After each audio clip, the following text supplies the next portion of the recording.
si lo asimilamos como parte de nuestra existencia, ya no nos va a importar el tiempo. Y debemos de pensar que podemos ser felices buscando la felicidad del prójimo.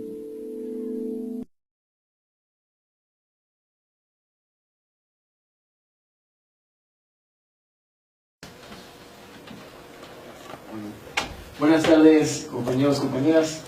Bienvenido a este asunto legislativo. Pues bueno, considero importante las acciones que han llevado a cabo, pero también considero más importante que nos ha hecho falta realmente una política transversal en todos los programas públicos y políticas públicas que tiene el país. Porque desgraciadamente con todas las actividades pues no se puede, y el INJUVE como tal no ha podido realmente superar todos los resultados que tiene la juventud hoy en día. Y si bien es cierto que no solo es problema del INJUVE, sino es un problema que tenemos en el país con las leyes y con la forma en cómo se establecen las políticas públicas de nuestro país, que desgraciadamente muchas no tienen aún una perspectiva joven. Y para eso tengo dos preguntas.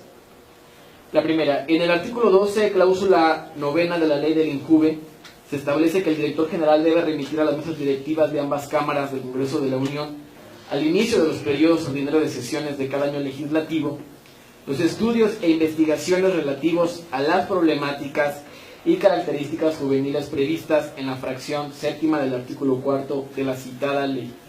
A la fecha no hemos recibido dichos estudios en la Cámara de Diputados. La pregunta sería, ¿cuál es el motivo por el cual no se ha cumplido con dicha obligación?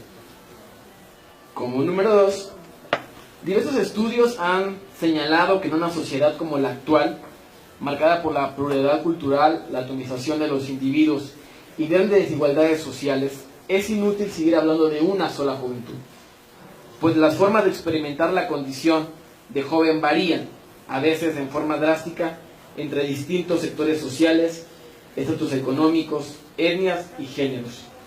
El reconocimiento de esta multiplicidad de jóvenes y juventudes debe convertirse en un factor determinante para la formulación de toda la política de atención y desarrollo de las y los jóvenes en México, porque de no hacerlo, se corre el riesgo de marginar a amplios sectores de la juventud que atraviesan problemáticas específicas y enarbolan demandas particulares. El caso del INJUVE es ejemplar en este sentido, pues la mayoría de sus políticas y programas han sido enfocadas a un solo tipo de juventud. Con base en lo anterior, pregunto lo siguiente: ¿qué canales se han abierto, qué estrategias se han ideado para acercar al INJUVE con los jóvenes indígenas? Para acercar a los jóvenes con los más de 24.9 millones que sufren carencias de acceso a la seguridad social, con los 8.3 millones de jóvenes sin acceso a los servicios de salud, o con los más de 6.2 millones de trabajadores jóvenes con percepciones que no superan los 2 salarios mínimos. Es decir, ¿qué tipo de vínculo existe y a qué tipo de vínculo se aspira entre el INJUVE y las juventudes populares de México? Y ahora hay algo importante. Si bien es cierto que el INJUVE, como bien mencionabas, es el que coordina estas políticas y no solo la responsabilidad del INJUVE, pero también es cierto que el gobierno federal, en el nuevo presupuesto, sí hubieron recortes para la educación superior en nuestro país. A las universidades públicas estatales sí hubo un recorte. Y sí, los recortes sí afectan considerablemente para el desempeño de las políticas públicas que se desarrollen para las y los jóvenes. Si bien es cierto, tuvimos pequeños aumentos y algunos aumentos en ciertos sectores, pero a la larga nos estaban afectando en lo más importante, que es la educación.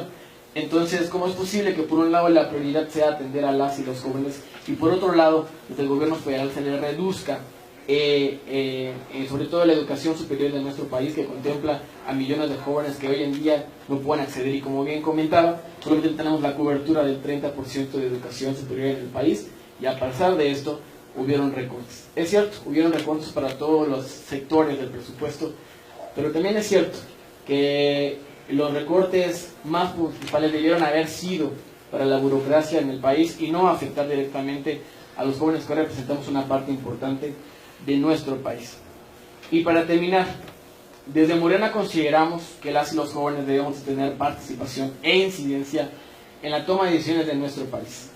También consideramos que, como decía al principio, se necesita una política transversal real, que todas las políticas públicas de nuestro país tengan una perspectiva joven para poder realmente solucionar los problemas que se tienen.